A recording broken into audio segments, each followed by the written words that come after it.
Hello Leo, Sun, Moon and Rising. These are your love messages for the second half of April. The very first card that we have coming up for you as an underlying energy is the Princess of Swords, also known as the Page of Swords.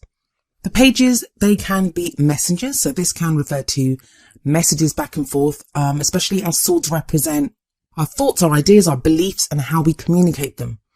Now Mercury is currently retrograde, so as everyone knows by now I'm sure, there can be a delay in messages, or just that our messages are not understood as well as maybe they could be at another time. There can be misunderstandings at this time. I feel more with this Page of Swords as an underlying energy though. This is about direct communication, like very openly and very directly speaking your truth, saying what you think. Some of you could be dealing with a kind of immature, and I say immature, that could be in age, they could be younger than you, or just in the way that they're acting. Even if they're older than you, air sign energy, which is Aquarius, Gemini or Libra, Sun, Moon or Rising. I feel this card is more about speaking our truth or hearing someone else's truth. It's truth. It is truth. It's, the messages that come through, they're honest, but they're not always said in the kind of nicest way, if you know what I mean. Like they can be very abrupt or very blunt. Now, I just want to comment that a lot of the readings that I've just done, I've done, Gemini and Cancer just before you, they had the same thing. Like, the underlying energy was kind of a bit tricky, but the rest of the spread is great. And the same goes for you. The rest of the cards, very positive, lots happening. There is a shift in this second half of April. The energy has shifted. And I feel like this kind of, the underlying energy, the kind of trickiness there, I don't want to say bad because no cards are good or bad, but the trickiness there, it can be kind of a lingering effect. Mercury is still retrograde. So there can be an unease, that's an underlying energy, but the energies are shifting, which is great news. And we see that at the heart of your reading where we have the Nine of Cups. Nine of Cups is the wish card. It's wish fulfillment. It's getting our heart's desire. So even though, like I said, that Page of Swords energy can be kind of tricky, I feel like it's going to lead to the fulfillment of some wish. So don't be surprised, like first it might be a little bit abrupt and then you'll be like, the truth is actually really going to set you free. It's going to make wishes come true. It's going to lead you on the path to wish fulfillment. Because the Nine of Cups is at the heart of your reading, it feels like some of you are actually going to experience that wish fulfillment during this time. Or if if there's no one around or you have no idea, you've not known for a while what you want in your love life, that's going to become clear during this time. The only kind of word of caution with the Nine of Cups is be careful what you wish for because you just might get it. Also, it's a 9, so it talks about reaching almost the end of a cycle. 10s are the complete completion, but 9s are you're almost there. You've almost completely ended this emotional cycle that you've been on. And if we're not going to talk about wishes and manifestation, all that, the Nine of Cups can talk about just happiness, feeling happy, feeling like we have more than enough to share. And that's very much your energy anyway, Leo. Like you guys love to love and to share your love and to share that happiness with other people. So there is that kind of going on in your love life right now. And you have another 9 coming up as a past energy. We have the 9 of Pentacles here. This tells me that a lot of you have gone through this time of achieving much. This may have been like internal work that you've been doing. It may be practical work that you're doing in the outside world, but just practically getting your house in order. And you got to a place where you were able to look around at everything that you've done. And this can be in any way. I mean, it's a general reading, so that energy can be applied to any area of your life. But you can look around at everything that you've achieved and know that you achieved it yourself. You can kind of bask in the abundance of the stability that you've kind of created for yourself, the security that you've created for yourself. It's a great foundation, especially to build on emotionally, because Pentacles is a very practical energy, a very grounded energy. It talks about value, security, support, stability, but it's also the card of independence. So you very independently achieved all this. It's not been with the help of anyone else. Now, if you're in a relationship, obviously like a card about independence and achieving things on your own seems kind of out of place. But it isn't, because it's showing that this is the work that you've done. Sometimes even when we're in a partnership, we exert our own kind of individual presence. Some of you will have liked to have been single. You will have been enjoying the single life. And not, okay, I say enjoying. Some people are going to be like, I don't enjoy being single. But you've made the best use of that time being single. You've achieved stuff. You've created abundance for yourself in whatever area during this time of being single, of being independent. But that is all changing because we have the Wheel of Fortune coming up as a present energy. Present energy is the main energy of this time, although tarot timings can be weird. The Wheel of Fortune talks about change. It talks about a change in circumstances. The Major Arcana cards, it talks about a big change, that wheel is turning. What I always like to say when the Wheel of Fortune comes up is that if the good times don't last, then why would the bad times last? Like, that wheel keeps turning. That's fate. It has to keep turning. Seasons come and go, and that's kind of what's happening in your life at the moment. Like, a new season, a new cycle is beginning. Now, this card's been coming up a lot during this retrograde season, and I think a lot of that is to do with the fact that it is fate. So it talks about karmic events. There can be a couple of things here, like if that Nine of Pentacles energy was you maybe separating from a relationship or going off by yourself, whether it was your own choice or someone else's, but you did it and you worked hard at it and you were independent and you achieved much. But there may not have been a full sense of closure for some people. And the reason I say that is because there are 2 nines at the top. That's not a full completion. So for some people, I feel like there hasn't been a full sense of closure with some situation. And that can even be if you're in a relationship. If there have been problems in that relationship, maybe you guys just decided not to deal with them in that moment, that there were other things going on, practical things that needed more attention. With this Wheel of Fortune, sometimes it can show situations coming back round again. And with that Page of Swords sitting above the Wheel of Fortune, it feels like this is a situation where you're now able to say the truth, or you now have to hear the truth from someone else.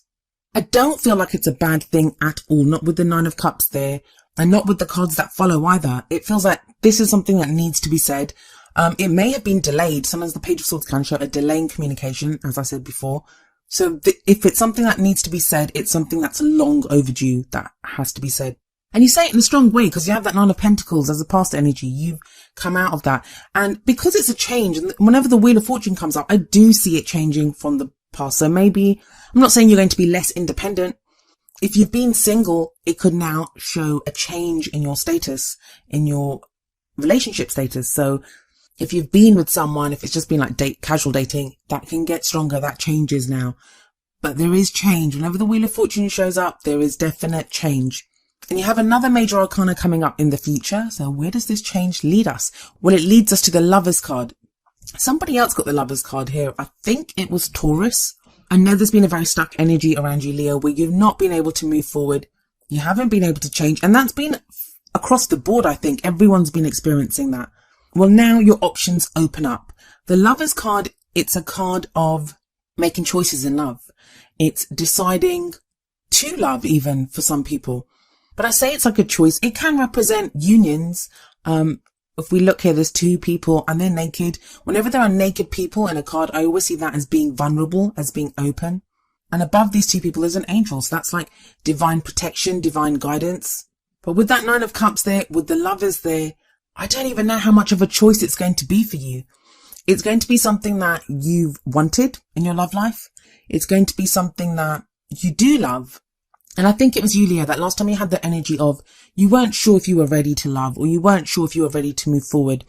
I don't see that uncertainty now. It's more a choice of like, what do I love? What am I going to go for? But you couldn't ask for 2 better cards in a love reading. Nine of Cups and the Lovers. That's your wish fulfillment, and you deciding, do you want that wish? Now, to some extent, that does make sense because I've come across so many people that the retrograde season has changed their wishes. Like, they've gone through so much that the things that they thought they wanted, they now no longer want. Well, you're going to have an opportunity to find out if you still want this wish, Leo.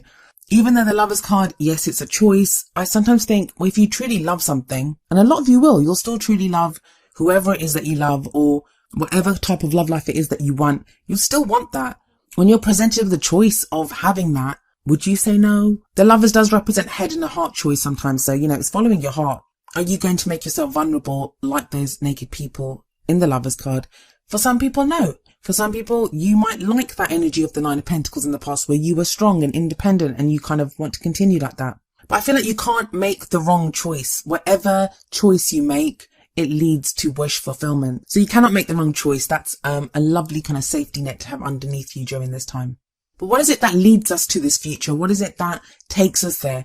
Well, the crowning energy, it speaks about what we're thinking about, how we can manifest the things that we want. And you have the 3 of Pentacles here. This is a card about planning for your future. It speaks about having a strong foundation and being able to step forward from there, of building on that.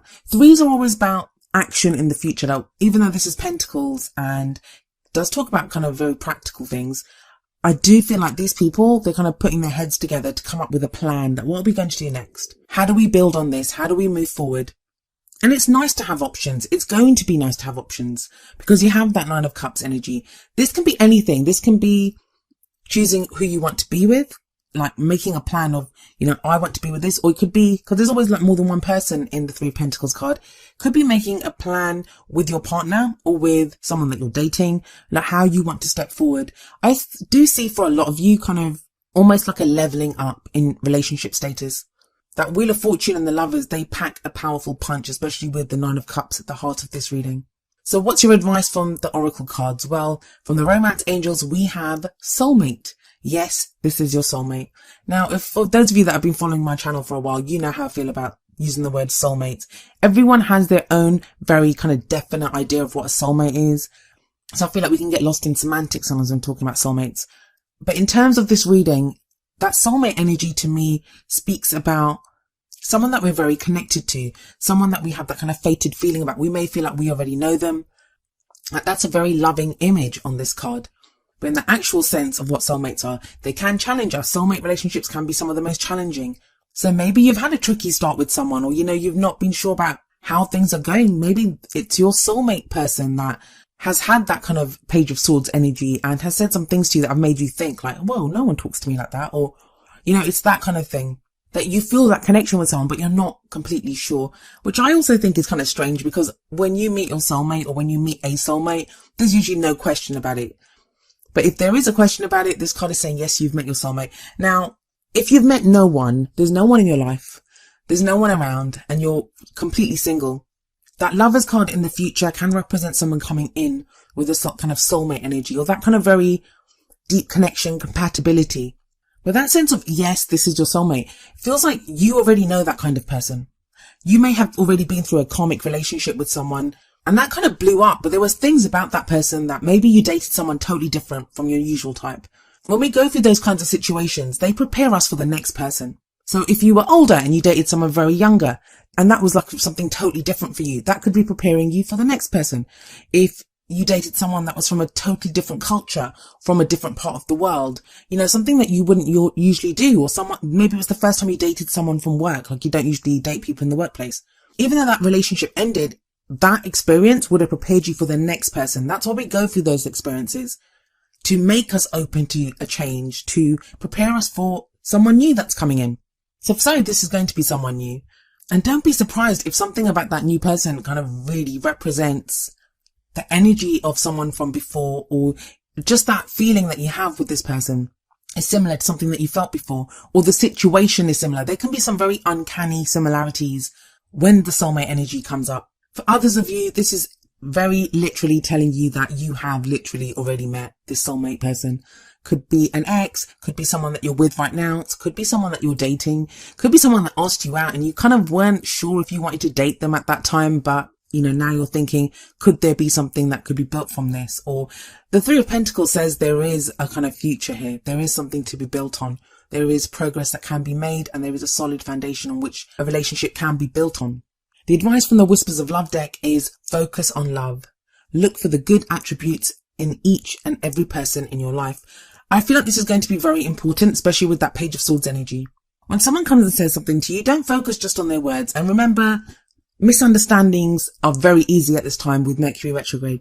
Don't just listen to their words. Think about why they're saying them. And ask for more clarity if you don't know. Like, why do you feel that way? Or, what's making you say this right now? Don't immediately go to like a defensive place where their words are taken as a comment on you. No matter what someone says, that is always a statement on where they're coming from. Even if they're directed at you, even if they make a comment that's like, you are like this, or you do this, all they're really saying is, this is how you make me feel. So if you focus on the love there, if you focus on the feeling, and I think a lot of people are getting this message as well, that, focus on love. I think Cancer just got love is all that matters, because there is love there, but you have to think, if you've been going through a tough time, if you've been going through this transformation and change, every single other person has as well. Now, you're a person who's watching a tarot video, so you're open to the energies and you're open to exploring what they mean, but other people are not. Other people think tarot is a load of crap, and they think the same with astrology and stuff. They don't understand the energies of what's been changing or what's been going on. So we have to focus with love. The ones that understand what's been happening or why the energies are shifting like that, we have to maybe be a little bit more understanding. Now, that doesn't mean you have to put up with anyone's crap. I don't say that. Never. Like, always be safe, always have your self-respect, and make sure that other people respect you as well. But it feels like it's more, if someone's struggling or they're coming from a place of struggle, like, focus on love, look for the good attributes in that person and why they may be saying what they're saying.